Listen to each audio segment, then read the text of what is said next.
अस्सलाम वालेकुम। कैसे हैं दोस्तों आप लोग। मेरा नाम उमैर महबूब है और आज हम फॉरेन पॉलिसी और डिटर्मिनेंट्स ऑफ फॉरेन पॉलिसी को स्टडी करेंगे। आ, इससे पहले कि मैं स्टार्ट करूं, हम हल्का सा रिकॉल करते हैं हमने पिछले जो अपने लेक्चर्स हैं उनमें क्या कुछ किया था। हमने उसमें कोर प्रिंसिपल्स ऑफ आईआर किए थे। उससे पहले ऑफ कोर्स हमने आईआर की डेफिनेशन, आईआर काम कैसे करती है इस दुनिया में। फिर हमने स्टेट और नॉन स्टेट एक्टर्स का देखा था कि वो किस तरीके से इंटरप्ले करते हैं आईआर की ओवरऑल प्रोपेलेंस को। और उसके बाद हमने नेशन स्टेट को देखा, हमने पावर को देखा, हमने बैलेंस ऑफ पावर को देखा, हमने वॉर को देखा, हमने कॉजेशन ऑफ वॉर को देखा, हमने डिफरेंट लेवल्स ऑफ एनालिसिस को देखा। हमने ये भी देखा कि आईआर का कोई सवाल जब आप सीएसएस में अटेम्प्ट करेंगे तो ऑफ कोर्स सबसे पहले you have to stick to the foundation, to the basics. जो एग्जामिनर ने सवाल पूछा है पहले उसको हम समझेंगे कि इस सवाल का जवाब ऐसे ऐसे ऐसे ऐसे हो सकता है। लेकिन हम अपने सवाल में जरा चार चांद लगाने के लिए जवाब में हम उसको जबरदस्ती उसमें 3 कोर प्रिंसिपल्स ऑफ आईआर को दाखिल करेंगे। हम उसमें कोशिश करके 4 लेवल्स ऑफ एनालिसिस को दाखिल करेंगे और उसके बाद हम लोग अगर मुमकिन हो तो डायग्राम, कोई मैप जबरदस्ती डालेंगे। मतलब बात हो रही है कोई भी बात होगी वो इस दुनिया के मुतालिक ही होगी, तो दुनिया में वो जिस मुल्क के बारे में बात हो रही है जबरदस्ती ना उसका मैप सा बना दें और आगे पीछे अगर अटलांटिक है यूएस के आसपास उसको डाल दें, इस तरफ पैसिफिक है उसको डाल दें। उससे ये फायदा होगा कि the examiner will get to know that the candidate has got a gist of the geography of the world, which is very essential to be honest. So, उसके अलावा एक और बात यह है कि जब आप सवाल करेंगे तो कोशिश करके जो आपका डेटा होगा या कोई ऐसी बात जो कि आप समझते हैं एग्जामिनर को लाजमी पढ़नी चाहिए, उसको आपने मार्कर के साथ हाईलाइट करना है, ब्लू मार्कर के साथ या ब्लैक के साथ, व्हाटएवर द केस में भी। ठीक है, मजीद हम करेंगे कि हमने कैसे करना है और क्या करना है, और कोशिश करके इन सब चीजों के साथ साथ आप लोगों ने अपने जवाब में हेडिंग्स को डालना है, जितनी आप डाल सकते हैं। मेक इट अ पॉइंट, पिछले आखिरी पेज के ऊपर जो आपका 25th पेज होता है वहां पे सवाल के जवाब के बारे में पहले ब्रेनस्टॉर्मिंग करें और ब्रेनस्टॉर्मिंग करने के बाद चेक करें कि कौन कौन से पॉइंट्स मैं आइडेंटिफाई कर सका हूं या कर सकी हूं। उन पॉइंट्स को आपने फिर अपनी हेडिंग्स की शक्ल लाजमी देनी है। इफ पॉसिबल तो आप लोगों ने एक आउटलाइन भी बना लेनी है स्टार्ट में। अगर टाइम परमिट नहीं करता तो कोई बात नहीं, ना बनाइएगा। So we come finally to the foreign policy. What's that? इसके ऊपर आईआर खड़ी हुई है। Frankly speaking, simple, actions of state in the international domain, it is foreign policy. नाम से जाहिर है foreign, which is foreign to the country, and policy. अब एक बात याद रखिएगा, foreign policies are strategies government use to guide their actions in the international arena या इंटरनेशनल डोमेन। इसका एक मतलब यह हुआ कि they are strategies adopted by the governments so that their actions can translate well into the international arena. तो 4 चीजें हमें नजर आ रही हैं। स्ट्रेटजीज है, बाय गवर्नमेंट्स है, और उनके जो एक्शंस को ये खास शेप दे रही हैं ताकि वो इंटरनेशनल एरिना में फर्क डालें। तो हर जितने भी मुल्क हैं 195 के नजदीक, वो सारे के सारे अपनी अपनी फॉरेन पॉलिसी के मुताबिक चल रहे हैं। और वो फॉरेन पॉलिसी इन टर्न बनती कैसे, वो हम अभी टॉपिक बाद में पढ़ेंगे भी। वो बनती है नेशनल इंटरेस्ट के ऊपर। We shall see in some time. और याद रखिएगा कि ये नहीं होता कि वन मैन शो होती है, कोई बंदा बैठा और उसका, या साउथ अफ्रीका के बारे में, it's our least concern at the moment, those countries in Africa, but still उनके बारे में भी एक फंडामेंटल कैलकुलेशन करने के बाद उस कैलकुलस की रोशनी में फॉरेन पॉलिसी को तरतीब दिया जाता है।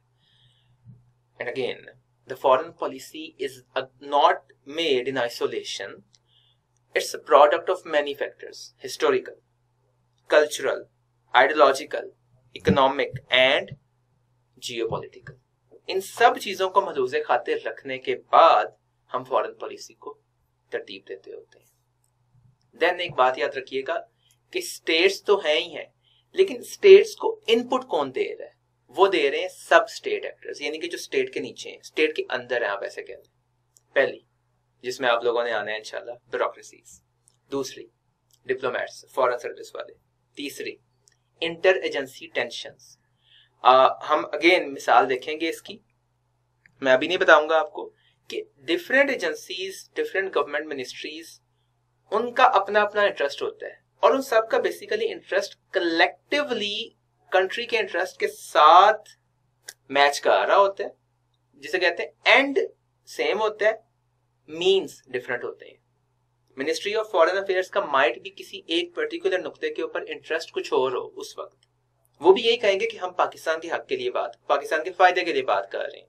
Ministry of planning and development हो सकता है, वो उसी नुक्ते पे कोई और बात कर रही हो, वो भी पाकिस्तान के फायदे के लिए ही बात कर रही होगी। और माइट भी मिनिस्ट्री ऑफ फेडरल एजुकेशन, वो किसी और नुक्ते के ऊपर बात कर रही हो। तो at the end of the day तमाम मिनिस्ट्रीज अपने अपने तनाजुर में देखते हुए किसी मसले का हल निकालने की कोशिश करती हैं, और बाज औकात उनमें फ्रिक्शन भी आ जाता है, which we shall see in our examples.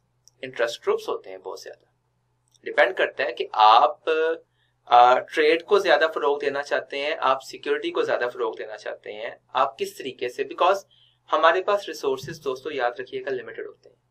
अगर हम लिमिटेड रिसोर्सेज के अंदर अनलिमिटेड मैनिफेस्टेशंस करना चाहते हैं, वो मुमकिन नहीं है। अगर हम अपनी सिक्योरिटी को ज्यादा इनहांस करना चाहते हैं तो हमें रिसोर्सेज उन्हीं में से फिर माइट बी इकोनॉमी को जरा कॉम्प्रोमाइज करना पड़ेगा, which is not a good thing by the way, never a good thing to compromise the economy. तो वहां से हमें रिसोर्सेज, अगर हम सिक्योरिटी को कॉम्प्रोमाइज करेंगे, हमें इकोनॉमी की तरफ ज्यादा उसको हम दे के बेहतर करना चाहते हैं, तो there is a trade off, वो हमने देखना होता है हमेशा।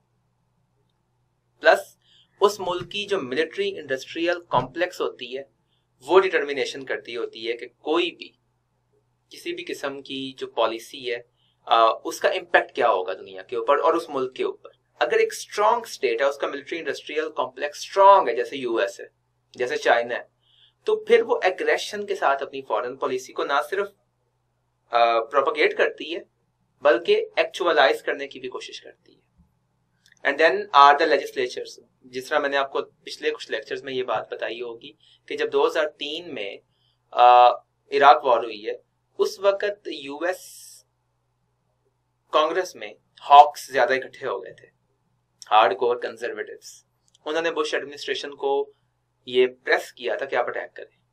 ठीक है, पब्लिक ओपिनियन, किसी मुल्क की पब्लिक ओपिनियन कहां पे खड़ी हुई है इस हवाले से, वो किस तरह की फॉरेन पॉलिसी चाहते हैं।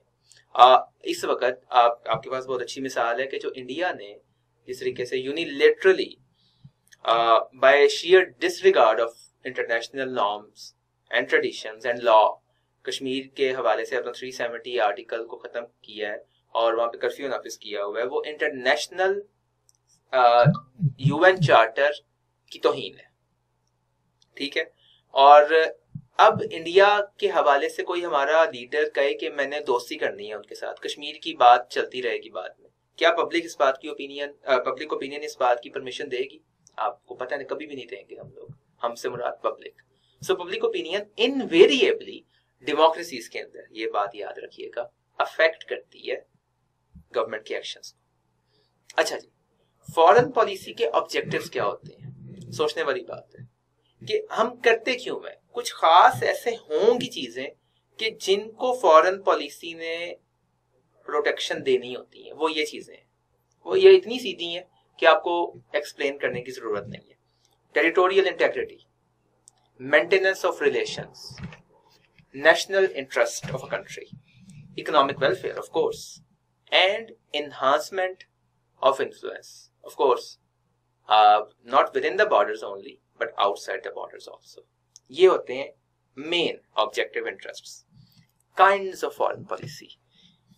अब इधर मैं खुद आपको लिख के बताता हूँ और आपको समझ आती चली जाएगी, और मैं जैसे जैसे लिखूंगा मैं उनको एक्सप्लेन भी करूंगा, तो वो फिर आपने ज़हन में रखनी है। सबसे पहले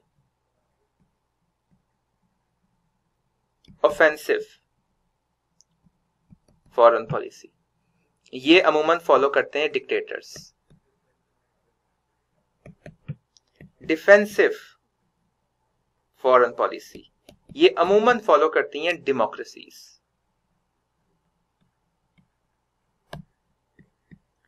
status quo oriented foreign policy ये वीक स्टेट्स आमतौर पे प्रैक्टिस करती होती हैं। Then we have imperialistic you can say, and again ये जो होती है ये आपको बताने की जरूरत नहीं है, इंपीरियलिज्म से निकला लफ्ज। ये उन स्टेट्स ने फॉलो किए जिसमें ऑफ कोर्स बर्तानिया, Spain, Portuguese, the Dutch, the French of course, वो सारे इसमें आते हैं। उसके बाद आ जाती हैं internationalist.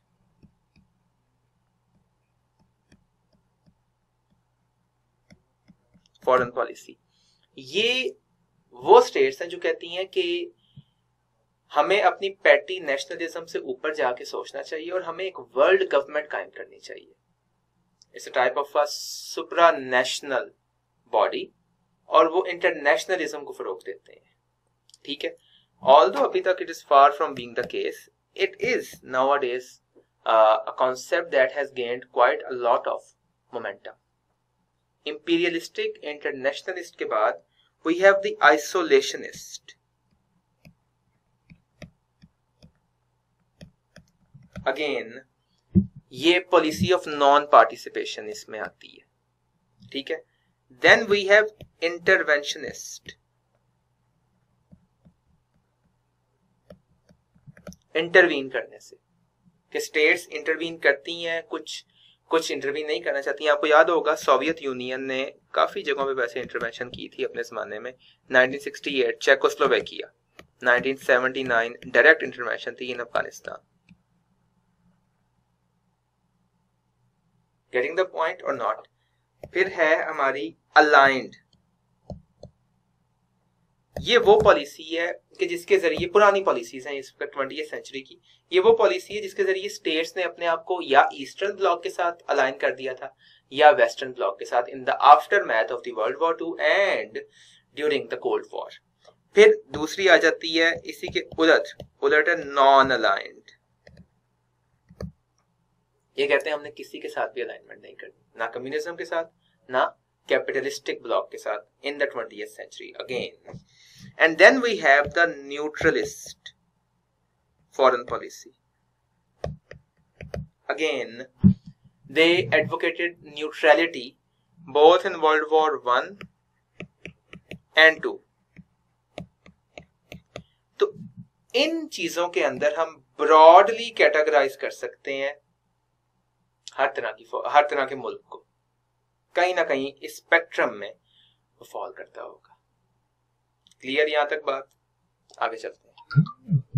Determinants of foreign policy. अब याद रखिएगा एक बात कि ये एक नहीं है, ये बहुत ज्यादा होते हैं, और इसमें हमने उन सब को वन बाय वन देखना है। सबसे ज्यादा इंपॉर्टेंट ऑफ कोर्स इसमें होगा national factors, but at the moment we have got the personal factors.